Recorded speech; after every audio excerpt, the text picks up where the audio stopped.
Are you struggling to manage your business, your family, and staying fit and healthy at the same time? Then this episode is for you. Assalamu alaikum and welcome to another episode of Shared Diversity. If you are new, salam, my name is Sina. Thank you so much for tuning in.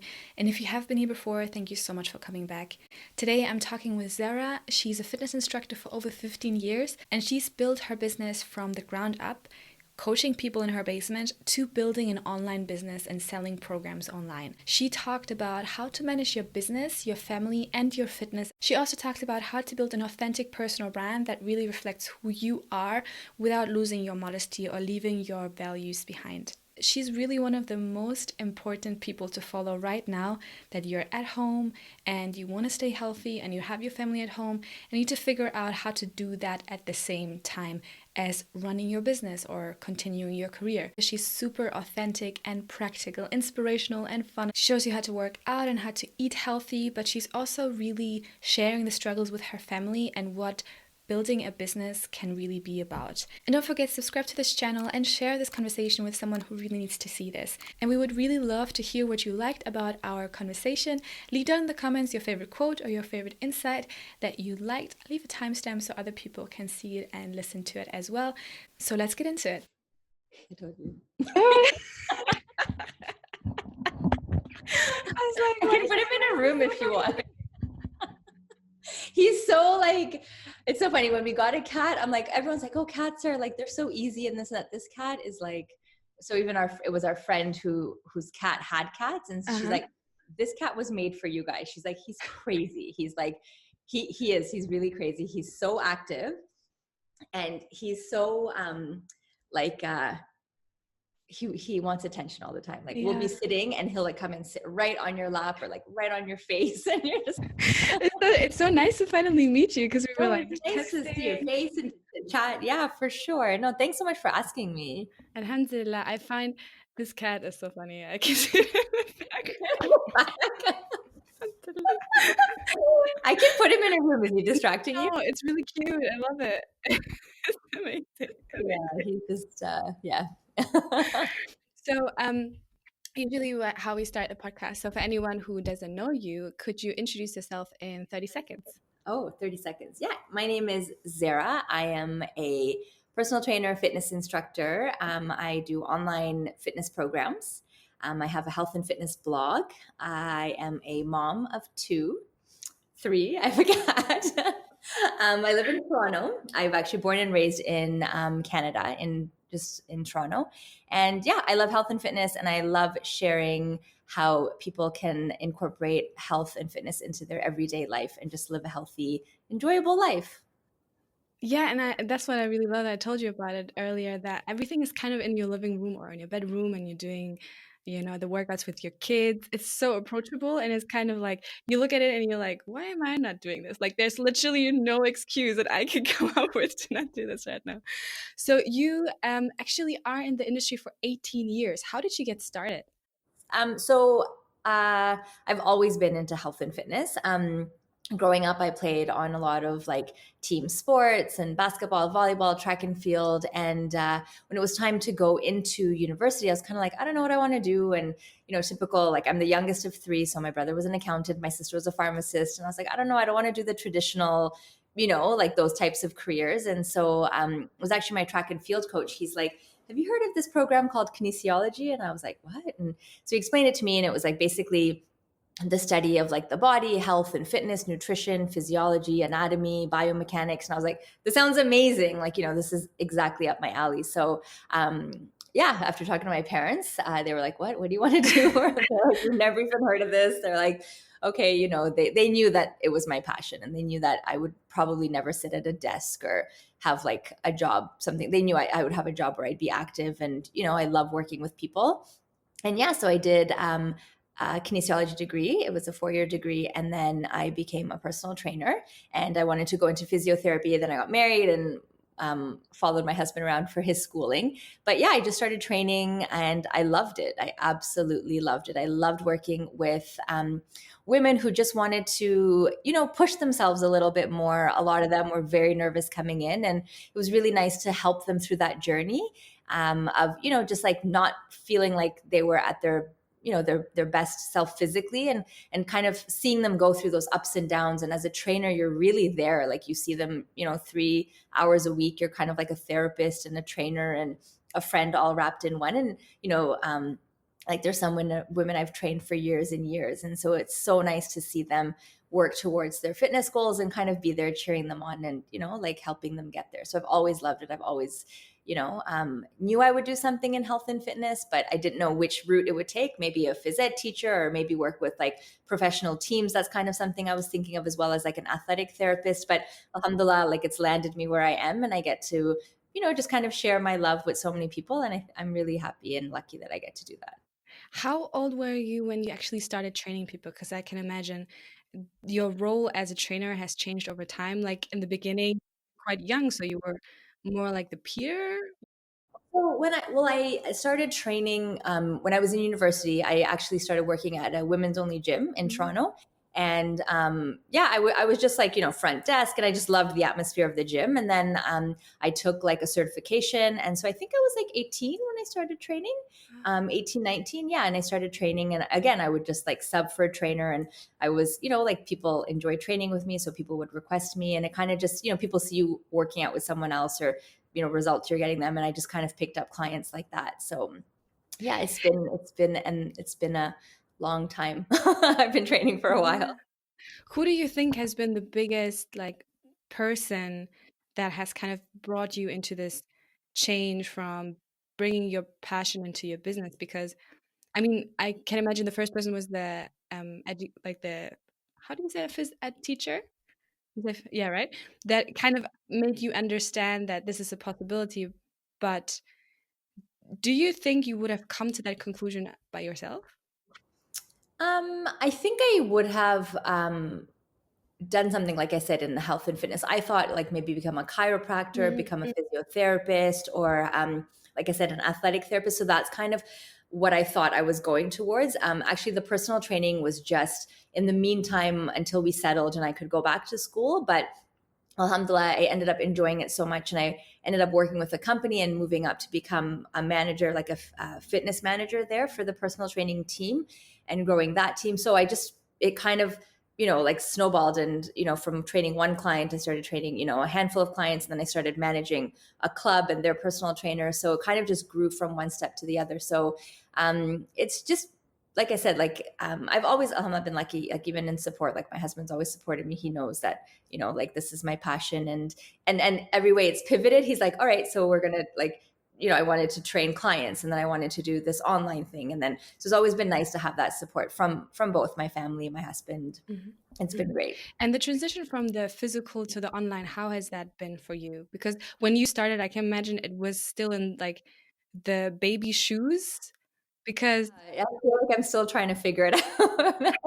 Well, it's just, like as I was doing it, and I guess I was training and I was teaching classes and I was doing like the in-person stuff. And as my, I guess, following on social media grew, people were like, "Oh, I'd love to train with you." And I would sit back and think like, okay, like how can I do this, or how can I reach more people? And like there are other programs out there. And I was like, but there are other programs out there, but like what is it that makes me different, or makes it different that people are reaching out to me? And I realized that it's just maybe seeing someone that looks like themselves, or someone that that they can relate to.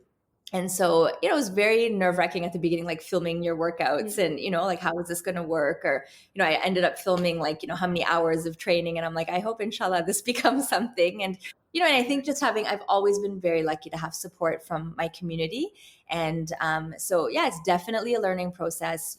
I've been doing it, I'm in my second year now, so definitely learning as you go. And then it's funny, we were talking about the technical stuff. Like it's about the training, but then you really have to learn about like the technical stuff, and how to deliver this program, and how to make sure that people enjoy it. And there's so many other things involved. So I really wrote down the program. I'm like, this is what I want people to get out of it. Now let me figure out the flip side, and figure out how I can deliver it to people then, and get them the best results, or the best benefits from doing it. Mhm. And when you started also creating the videos, did you feel any kind of self-conscience in doing that? Because it's one thing to do it in a women's only gym and do it in person, and then first of all, trying to do like doing it in a way that is modest and that is you. but then also that you have to connect to the person behind the camera that is not there when you film it at the moment. So how has that Yeah, been for you? exactly. It's been interesting, to be honest. Like, so I always, I think I started doing videos on Instagram first, so that got me a little bit comfortable. And then I realized, like, at the end of the, and it's tough. Like, if you wear too modest clothes, people can't see your form, and if you have to wear something that you're comfortable with, right? So everyone has a different degree or a different level that they're comfortable with. But I think at the end, I would always come back to my intention, and my intention is to show people that they can work out in the comfort of their own homes, get results. These are not easy workouts in the sense that, you will be challenged and you'll get a good workout and you'll see results from it. So that was my biggest my biggest goal that I wanted people to get at. So, even just the idea of like, after I had kids, that's kind of when I started working out at home, because you don't have, I couldn't spend hours at the gym like I used to. I wasn't working at the gym. I was at home with my kids. And that's when I was like, all right, fit a quick 15-minute workout here, 20 minutes here. And really, that's how I helped myself get back, to where I was before the kids. But in coming back to, like, getting comfortable filming, I just realized that there was a need for it. And I was like, all right, like, I have this, I want to reach more people. So Bismillah, like, people started asking for it. And I was like, you know what, if this helps one or two people, it's worth it. If there's a couple of people that don't like what I'm doing or that don't agree with what I'm wearing, maybe it's not for them. But at the end, I think it's about the intention behind it. And my intention was to, get people comfortable in whatever they are, whether you want to wear shorts and a tank top or you want to be fully covered. It's, like, fitness is for everyone, right? So maybe if they see someone that's a little bit more covered, then that would help them being like, oh, if she's doing it, then I can do it too. You were talking about the concept of influence and understanding that it doesn't matter if you reach 1,000 or if you just reach 2 people, that is the intention behind it. But then how do you balance that with having something that sustains you financially? I think at the end, it's about intention. So I think if you're truly passionate about something, like, yeah, you have to sit back and think about, what you're doing and how to grow a business and this and that. But I think, anyone that gets my program, anyone that does anything, like, at the end, I want them to see results, whether it's feeling better or learning something or coming away with a recipe or a workout. So I think if your intention is to provide as much value as you can, then I think, inshallah, you have to set proper systems in place, but I think your business will grow, right? Like, you always have to come back, I think, and think about who is, who you want to help, who your customer would be, and how you can help them best. And then I think that, it's through word of mouth. With the challenge, I've been so lucky. It's been through, someone signing up and be like, I signed up my mother and my sister and my mother-in-law and my aunt. And I'm like, oh, my husband's doing it. And I'm like, that's amazing. Like, it takes, like, it takes literally like a handful of people to really believe in you and help spread that word. And, and then I think your business grows from there. Yeah. There's this concept of having 1,000 true fans. Yeah. Which I forgot the name of the person that came up with it, but Seth Godin talks a lot about it, and it's basically the concept of, can you explain it and how you kind of have I think it's just like, we always think we have to have, like, so many customers and we have to hit as many people. And I think with social media and, it's all about the numbers, and it's like, okay, well, I reached this and now I want to reach this and I want to reach that. And I think we all get caught up in it. And so with 1,000 true fans, it's like, you just need a core group of people that will cheer you on, that will support you. And I think you also need to see how you can service them as well, right? So it's in terms of them being your 1,000 true fans, that's really all you need in terms of supporting your business. And also, if you have those 1,000 true fans, then they go tell 3 people each, and that's how your business grows. Yeah. So how did you get to know your audience closer, especially in the online sphere? Personally, it's quite easy to kind of ask questions or see what people are struggling with, what they like to have. But online, how did you find that out? Did you get to know your audience actually? So because I've always trained in person, and I still do, and I think I always will, because I think that connection is important as well. So I would understand the concerns that my clients would have and my students would have in their classes. And then I think because I do share, and I hope I share as much authentically as I can. Like, I share the struggles with my family, and I share, like, quick little workout here and this and that. Like, I hope me opening up myself to my community allows them to feel comfortable to come to me. And I do, like every day I get questions about, I just had a baby and I'm really struggling to lose the weight, or I'm trying to do this, or, I have absolutely no motivation. So I'm very lucky that people do open up. And I figure if one person is writing that message, there must be at least 100 other people who are thinking the same thing that haven't written it. So I really start looking at those messages coming in. I love asking questions. I do a lot of polls. I do a lot of when I post my workouts, just motivation in the sense of just get up and move. I think what I notice is from the messages I get is people overthink things way too much. What is the specific shoe I should be wearing and what's this? And I think a lot of times, as much as I love these questions, a lot of times I think it's just excuses we put, I can't work out until I have these shoes, and I can't work out or I can't eat well until I have all the proper ingredients, where it's just start by making little steps, and then you can start worrying about those things. But it's just get up and go for a 20-minute walk. Don't worry about whether you should be weight training and these types of exercises and that type of exercise. It's just a matter of getting up and taking action, and then slowly those will come. So I think in terms of understanding my community, it's a lot of through comments, through DMs. I get a lot of messages. I get a lot of emails through people just letting me know where they are in terms of their health and fitness and where they want to be. And then I always think, if that one person is asking me, then there must be a bigger number of people out there who are thinking it but just haven't communicated that to me. Yeah, that is so interesting, because it is true that a lot of times you want to ask something, or the people around you kind of feel and think and want to know the same things, but you don't approach. And then the other thing that I find super exciting is that you talked about authenticity, and this is the one biggest thing that I see when I go on your Instagram or your social media. Today, we're filming, I'm all right, I just worked out, but that's okay. But it is like that because we overcomplicate authenticity so much, and I am struggling with it, especially online. In person, I never have a problem, but online, it's just, what do I want to share? What is it goes too far, how much do I want to share of my family and of myself? It's kind of this fear of being vulnerable as well, but you need a sense of vulnerability in your personal brand so that people feel open to approach you as well. Yeah, for sure. I think it's a struggle. I think it's funny. We always talk about this, even people who are starting now. I think for me, it was always just about sharing, I think because it was starting, the reason I started social media was because we moved around so much. So a little bit of background is we'd live in a city for a year, and this happened after we had the kids. So I would join a mom and baby group, and then we'd have play dates. And then when the moms found out I was a trainer, they're like, screw the play dates, let's have workout sessions. And so I would teach, every week we'd get together, we'd bring the kids, I'd teach a class, and then I would move after a year. So with Facebook and Instagram, it was a way for me to keep in touch with them and share my recipes, share what the kids are doing. So it was kind of a personal account to start with, and then it became something bigger. And so I think I've always been I've always shared what we do with the kids, what we eat, how I'm working out. So those are kind of things that I've always shared. So it was easy to keep that as the account grew.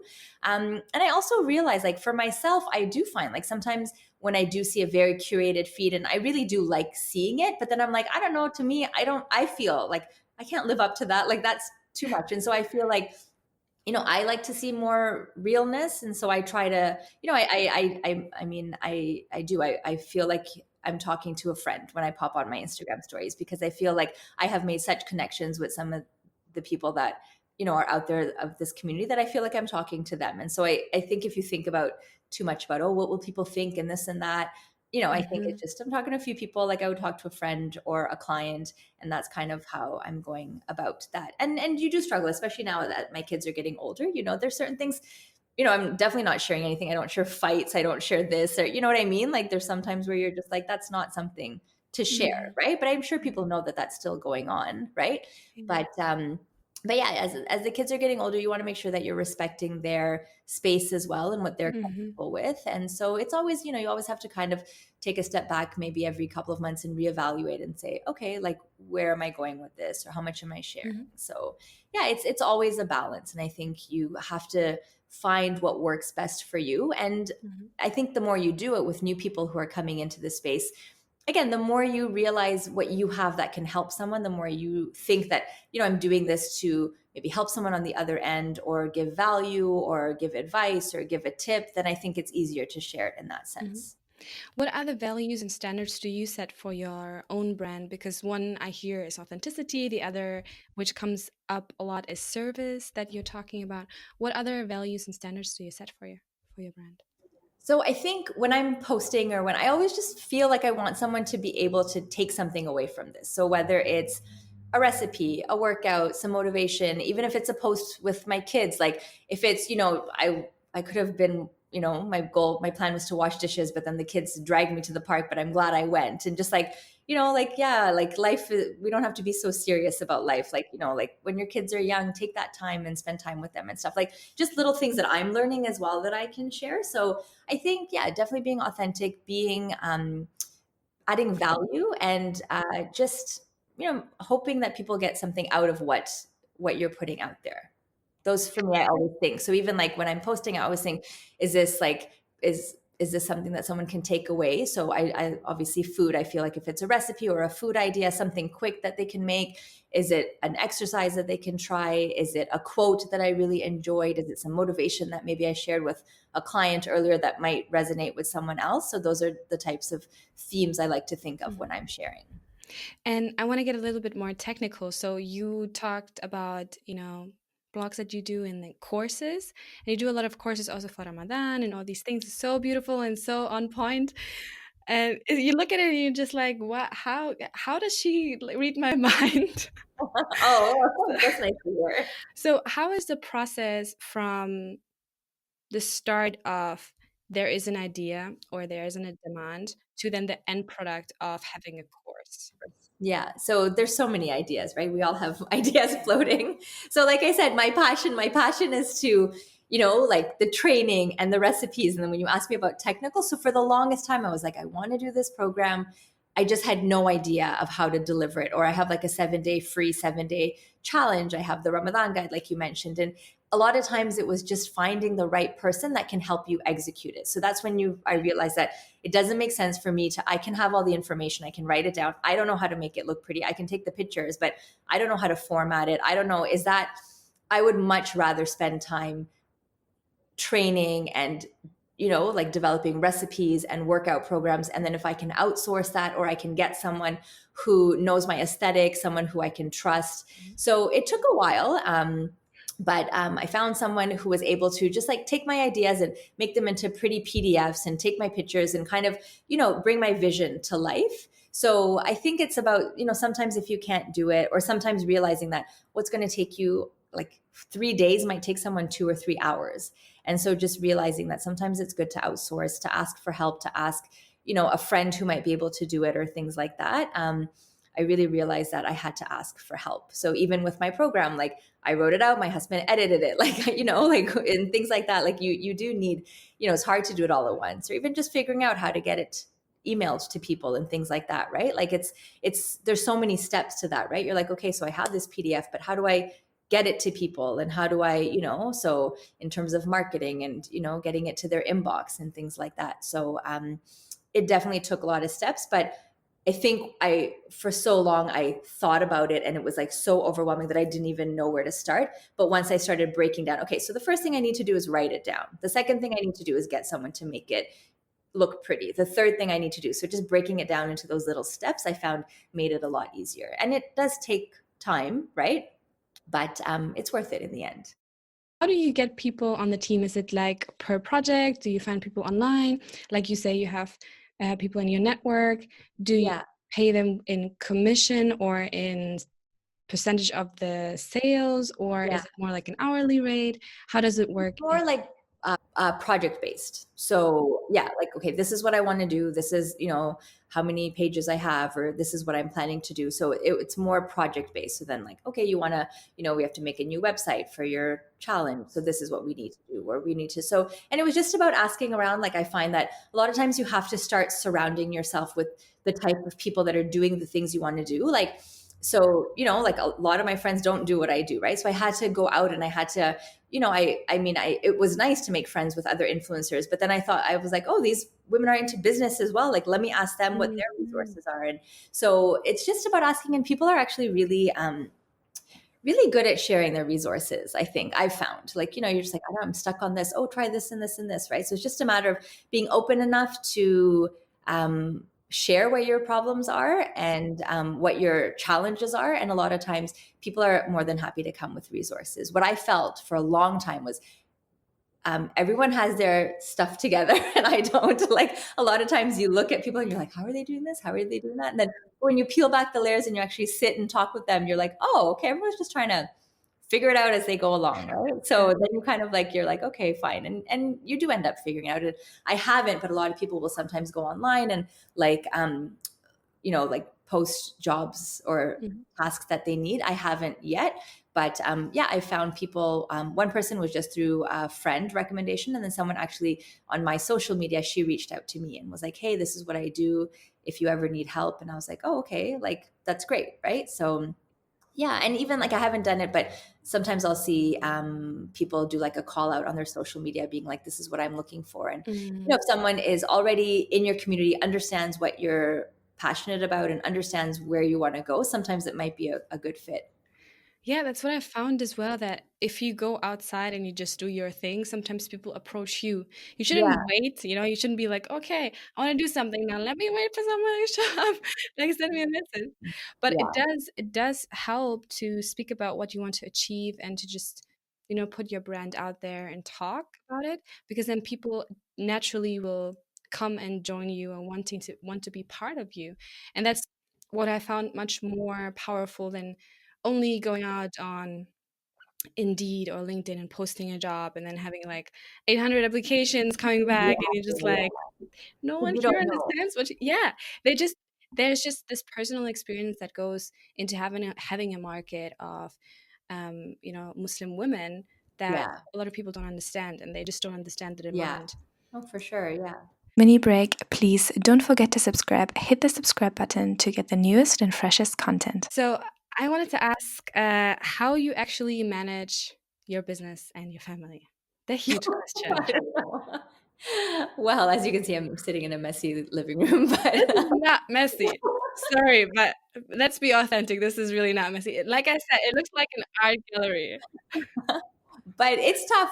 I don't think you know what? I don't think there is a way to balance it. I think there's always going to be times where one is going to take over more time than the other. So, for example, I'm launching my next challenge. It starts on Monday and it's a busy time. So it's my kids come home, they're doing work. I open my computer, I'm doing work as well, right? Like, so you're responding to people, you're getting back to people because sometimes it's just you and like even my husband sometimes will hop on and help me with like customer service or answering emails and stuff like that. And when you're on a time crunch and people have questions or have questions about billing or have questions about just the challenge in general, you want to get to them in a timely way. And then there's other times where that are quiet that you can spend time more with the family and stuff. But what I'm really trying to do is just also just take time, put my phone in a completely different room if I really want to spend time, because if it's there, I'm very likely to grab it. And Yeah. it's hard to get sucked into that, like it's hard not to, I mean. So yeah, I think it's just for me, realizing that it's never always going to be like a perfect balance. Like, sometimes the business is going to be booming and I'll feel really good in that. And I'll be like, oh, but I didn't get a chance to do this with the kids, or I didn't make dinner. We just had takeout for 3 days in a row. Right. And then sometimes where I'm like, oh, the business is a bit quiet, so I can spend a lot more time with the kids and not feel bad that I should be working on my business, understanding that there's like highs and lows. Yeah. And also like really maximizing the time that I spend with them. So even whether it's I only get a few hours with them, but making sure that that time is quality time that I'm putting with them. So and then yeah, like even things like I think if you can, it's good to get help in both aspects, right? So sometimes I'll have my parents help me, I'll have my in-laws help me. I think it's okay to ask for help as well. Yeah. So, okay, I want to go a little bit deeper into what have been challenging times, especially when the kids were younger and you had your business at the same time. did you take a break? How did you manage it when they were just not that independent at that time? Because I Yeah. have a lot of mothers, especially single mothers, that have kids around 2-3 years old, and they are starting their business out there in the midst of it. Yeah. So that's a tough. Mine are a bit older. Actually, now it's funny because I'll get more like pushback. They're like, "Mom, you're always working." Mom, you're always like, when they're that young, they can't tell you anything. But and it's good. I have like I will admit sometimes they're like, "Just put your phone away," and I'm like, "You're right. Like I need to just." I need to just, and they call me out on that stuff sometimes, right? Which is good. I think they keep me in check, which is good. But when your kids are young, I think I had a lot of nights where I would work, put them to bed, and then just, do as much as I could. When they napped, I did, and sometimes I did. I feel like sometimes because we're working from home, we feel very guilty that we're working from home, so we need to have a full day of work, but we also need to have dinner. We have to have a clean house. We have to have, so whereas like if I went out and worked, if I came home to a messy house, I wouldn't feel bad because it's like, oh, I was at work all day. So I think it's really hard to have that. I think we put a lot of pressure on ourselves because we're like, oh, we're home, so I'll pop in a load of laundry, or I'll do this, or I'll do that, right? So really just trying to separate that, which I'm still finding like really hard sometimes. So sometimes I'll go out to a coffee shop or a library to just get work done because I feel like when I'm home, I feel like, oh, I should be doing other things. And maybe just like, like I think, if you send your kid to a play group or something, like a few days a week, it's almost better to have a little bit of time on your own where you can really focus and have a few hours. If you are looking to build a business, then I think it's worth investing that time into it or asking for help. Like, if you have parents or grandparents or something like that. Like I think that a lot of times we feel like we have to put this hero badge on and try and do everything ourselves. And sometimes that's not possible. So fitting or having more realistic expectations and saying that the business will maybe grow a little bit slower. But right now I want to spend time with my kids, and just when you have the time, you maximize the time that you have to put in towards your business. Yeah. So what have been say your biggest or most helpful routines or productivity tips that you have applied in your life? I mean, things change over the time Yeah. and you learn, but what have been like the most significant for you that have helped you? Yeah. So I feel with the nature of my job too, it's constantly changing, right? So I'm still trying to figure out a groove, but what I'm trying to do more batch work. So a lot of times, like in a day, I'll have like, okay, do this blog post, do this video, but I'm very scattered. So like I'll do the blog post and then I'll do the video, but it'll take me so long to set up the camera and this and that. So I'm trying more to batch work. So like one day is all filming. One day is maybe doing, emails. One day is doing, you know what I mean? So I'm trying to batch work a little bit more. So that's helped, so that day, sometimes if that's your only focus for that day, then you can really do that and do that well. So even like if you're doing podcasts, I don't know if you schedule a bunch in a day or not, or, just depending on, so you kind of get into a flow and you kind of get into that, like, okay, this is what I'm doing for that day. So, today I'm writing up recipes. Today I'm working on the challenge. So, even if it's not full days, but like chunks of time where you're just doing that one thing, I feel like sometimes that helps as well, because I can say, okay, I finish this and then I finish this and then I finish that, but it's all within the same theme of things. Whereas before I used to be like, okay, these are the things I need to do. And it was like 10 different things. And so I would be bouncing around and it would be hard for me to like, finish one task and then focus and get set up for the next. Yeah. Yeah, So because you need to prepare and then you need to unwind. So it's easier to exactly, prepare, do all of it, unwind. Yeah, that's yeah. really nice. So I found that has helped. Every day I'm trying to be more organized. So just more things like now, because we have, a couple, like, just if we're working on a project, we might have another person helping us. So just making up lists and tasks and marking those as we go along and seeing what everybody's doing and stuff. So yeah, just trying to be a little bit more organized in terms of that. And like I said, the batch working as well. It's your profession, but how important do you think health and staying fit is for your productivity? I think it's very important. Yeah. Like I think, like I know the days I don't get to work out or staying fit and just being healthy in general, the days I've not eaten well, I can feel it. So I think if I've, exercised, I have more energy for the day as well. If I've eaten well, I definitely focus better. And, feel like I can actually work a little bit better as well. So I do think it's very important. Obviously, it's part of my job, so alhamdulillah, I get to do it most days.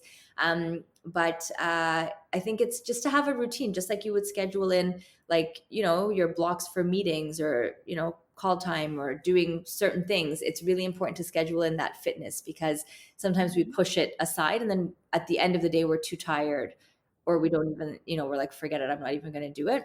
So I think if you can do it earlier on in the day, it's a great way to set the tone for the day. You already feel accomplished that you've done something for yourself, right? So you feel good, you've worked out, so you're more likely to make healthier eating choices as well, right? Because you're like, I just worked out for an hour and I sweat really hard and I am like, I want to make sure that workout, I get the most benefit out of it. So I think it's really important to have it. And it doesn't have to be, it can be something as simple as just going out and getting some fresh air and going for a walk, right? It doesn't have to be anything super, super intense. But I think just to do something active every day to get your body moving, especially if you're sitting like at a computer all day or at a desk, like I don't think we realize, how much we're stuck at our computer just working, and you're working hard, but your body is just sitting there, right? So even for your mind to get up, to move around, to just stretch out a little bit, I think it's really important.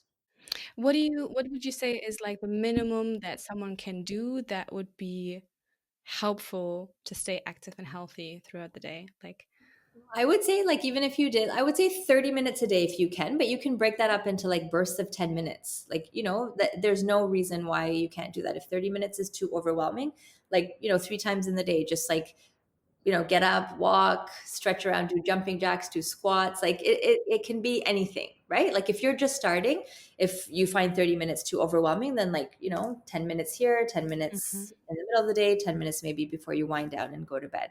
But I would say try to get in at least 30 minutes a day if you can. how do you manage your time in the morning and in the evenings? So you said because it is important to do a lot of things in the morning, but then Yeah. all the things happen in the morning, like the kids have to go. Oh, our mornings are crazy. It's waking up the kids, getting lunch ready, getting breakfast ready. So to be honest, mornings, as much as I try, I do try to wake up. Before I used to wake up, like the kids would wake me up and then it was like a mad rush, because you literally have no time for yourself, right? But now I at least try to wake up like 20 minutes, half an hour before the kids wake up. So I usually, that's just get myself ready, get down, like just start kind of getting their lunches ready and stuff. But my day usually starts after they've dropped the kids off to school. So if I have an important project I'm working on, maybe I'll wake up a little bit earlier and try to finish a little bit of that. But mostly, kids are dropped off and then my day starts. Mm-hmm. What would you have liked to know before you started the whole business thing that would have made your life 10 times easier? I think, you know what? I don't know, actually. I think one thing I wish I had done was taken action sooner. Like I waited because you're in your head so much. So I think just do. And if you fail, at least you're learning along the process. I think I was just so afraid that whatever I tried, if it wasn't successful, then that was it. You know what I mean? So I really just sat thinking about it and talking about it and not doing anything. And so what could have been like, I thought about this program for 2 years, and did nothing. Like I wrote it out, but I did nothing. And then from the second I actually decided to do it, to executing it, to having people do it was like a span of like 4 or 5 months. And so I just wish that like if I had done that 2 years ago, but that's okay. I mean, I'm learning from that. But I think sometimes we overthink things and we think it has to be perfect. Actually, this line, progress is better than perfection. So just taking progress, taking little actions, and maybe just investing more in. At the beginning, I tried to bootstrap everything. I was like, okay, I'm going to do this on a low budget, but I think it's worth taking a course if it's going to help you with something, or paying for a platform or paying for a program if you think it's going to help excel in your business. So just maybe those two things, like take action, don't be afraid. If it fails, that's fine. I think so many things have failed and we focus on our failures, but I don't think people do as much as we do. So take action, and most likely it's going to succeed if you're putting your heart into it. And then also take time to learn certain processes, and whether it's taking a course or just getting even someone else to walk you through certain things, because I feel like we kind of figured a lot of stuff out on our own, and which was fine. And alhamdulillah, we did it, and I did it in the end. But if I had had someone walk me through it or set it up for me, maybe it would have just been more streamlined from the beginning. So can we talk about failures for a second? Yes. Do you have like a favorite failure that was like the big mess and you're like, okay, life is over. Where am I going from here?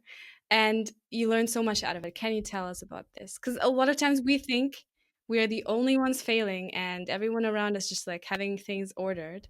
Yeah. So alhamdulillah, with what I've put out, I've been happy, but I can talk about like just in terms of learning how to shift. And so for the longest time, I used to teach classes from home, and it was like in the evenings, and I loved it. Like that was my dream. Like we built this house. I'm like, we're going to have a studio in the basement. Like I loved it. I would teach 2 evenings a week. And I loved it. I did it for like 4 years. I would have like 12, 15 ladies come, and it was awesome.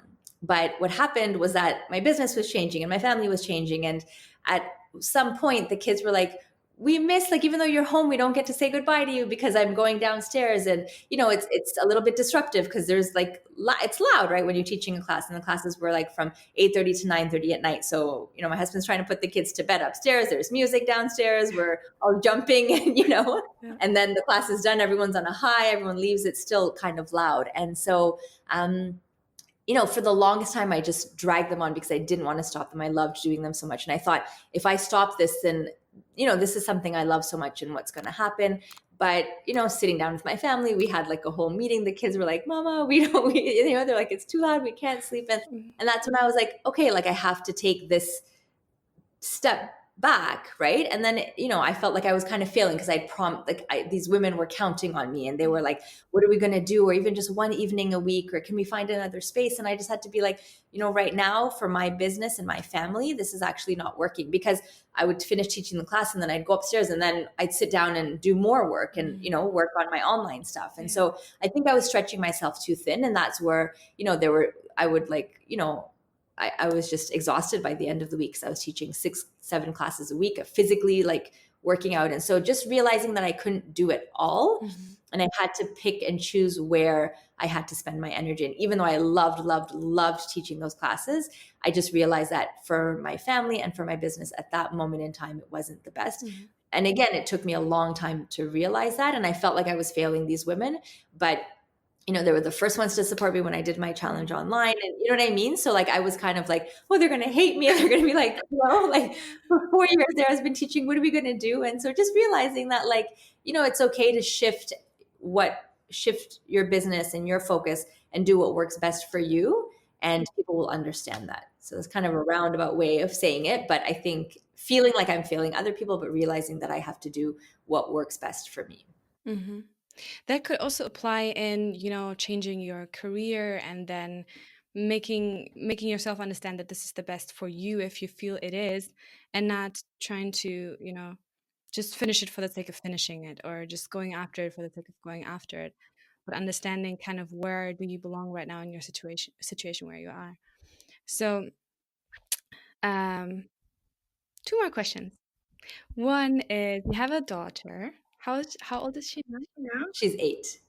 Okay, so what would you tell her that would make her journey easier to creating something meaningful out of what she loves and what she's good at? I think I would tell her, that's a very good question. So I think we always tell girls to I think now, alhamdulillah, we're empowering girls, empowering them. We're, telling them they have to have a voice, they have to stand up for themselves. I think I grew up with that as well. Like my parents were very, I played sports. It was never, my cousin boys would play soccer when we went on a picnic, and then my dad's like, yeah, go play with them. Like, you know what I mean? Like culturally, like a lot of times he's like, yeah, go run, go show them that you're faster than them. Or, you know what I mean? Like I had that growing up. I was very lucky, but it was also like a cultural thing. Like, what will other people say with other things? Right. And so I feel like as much as you want them to, be kind and be conscious of other people's feelings and be empathetic, I think you want them to be true to themselves as well. And so I would tell her that, whatever you put your heart to, do it with passion and purpose. Like whatever, do it with all of your heart, whatever it's going to do. You're going to sell ice cream on the road, do it with all of your heart. Treat your people that come to you with kindness. Like I think it doesn't matter what you're doing as long as you do it with passion and with love and with kindness. And yeah, and I would want her to just understand, get her idea of what success and what happiness is, because I think a lot of times we're raised to believe that it's all about, having a certain income or having this or having this. And I really want them to realize, my son and daughter, but as we're talking about girls, is that like, you are in control of your own happiness and your own success. You really can control that as well. And also understanding what that is for you so that you can work towards that. So, we think it's financial freedom, or we think it's, having a big house, but it might not be. It might be having a close knit group of friends that you're very, it might be traveling. It might be something that makes you happy. So I really want her to, really understand herself enough to know what her idea of success is. If that makes sense. That's beautiful, mashallah. Because she's already crazy and loud and silly, so she has that down back. She has the voice. But I also love that. Right? Yeah, I think you just want them to be themselves, right? You just want them to be comfortable in their own skin. You want them to be compassionate, empathetic as well. And yeah, I think, we try to give them as much as, like we want them to be everything and we want them to have all those qualities. But in the end, I think you want them to be, happy and content. I think that's the most important thing. Okay, so last question is actually a question that you can ask the audience. Anything that we talked about today that they could answer in the comments below. Oh my goodness, putting me on the spot. Okay, question I can ask the audience. How do they find? Okay, actually, so for a lot of people that are along this whole fitness journey, how do they see health and fitness, and how do they fit it into their life, or the importance of it? Because for me, it's my job, it's a part of my life. I do it every day. But for someone who hasn't grown up active, or who hasn't had that in their life, like what do they think being healthy and active means to them? And then how do they go about fitting that into their everyday life? Nice. Okay, inshallah. Beautiful. Actually, I have a bonus question.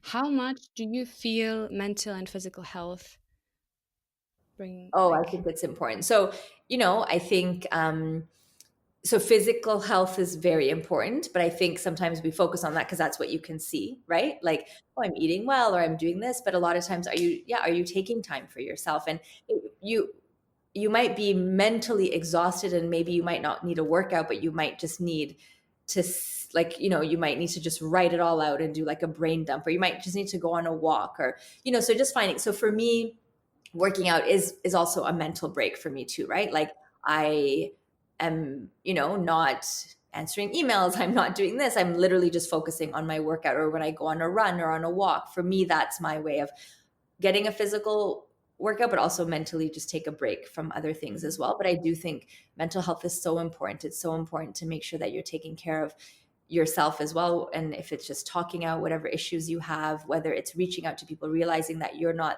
the only one that's probably going through what you're going through, but even just taking time to just for yourself.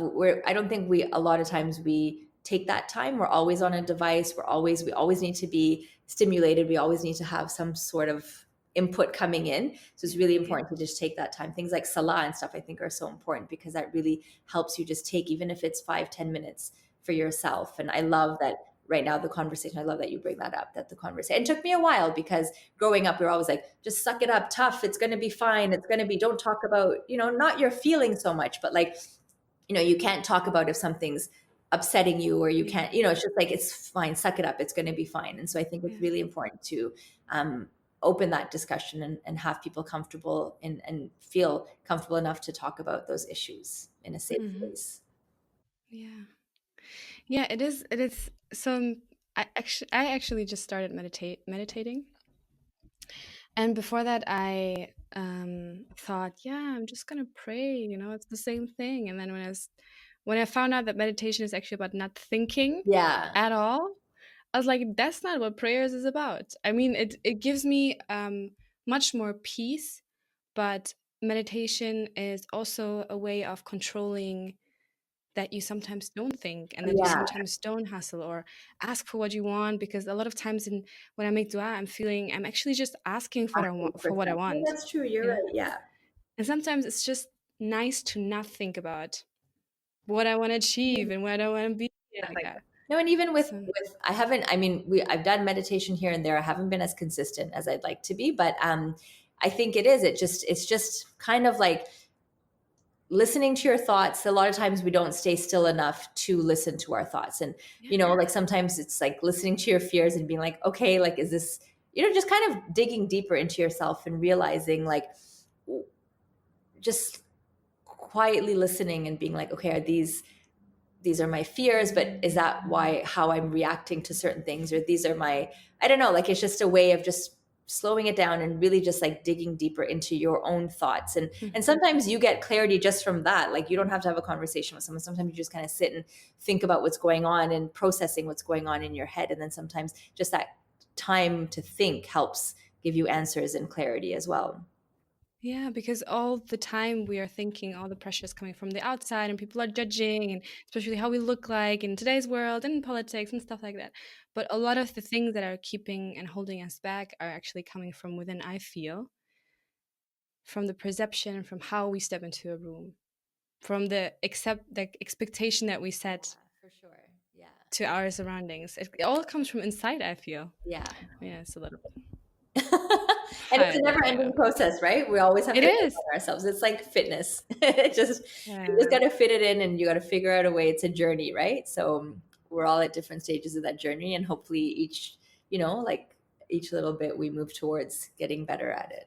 Yeah, inshallah. Thank you so much for the time that you took to speak to me. It was I hope everyone took notes, because this was so much value, like in productivity, health, creating a business, managing family, and being authentic, anything, mashallah. It was so much beautiful value. Oh, Thank thanks. you I so really much. enjoyed it. Thank you so much for watching. And if you'd like to learn more about building your personal brand and growing your career, check out our Start the Right Brand guide. The link is in the description, or book a call with me to find out how you can start your personal brand online. And if you think someone needs to hear this message, share it with her, subscribe to this YouTube channel, and check out our podcast to stay educated on the go. And I'll see you next time, inshallah. Assalamu alaikum.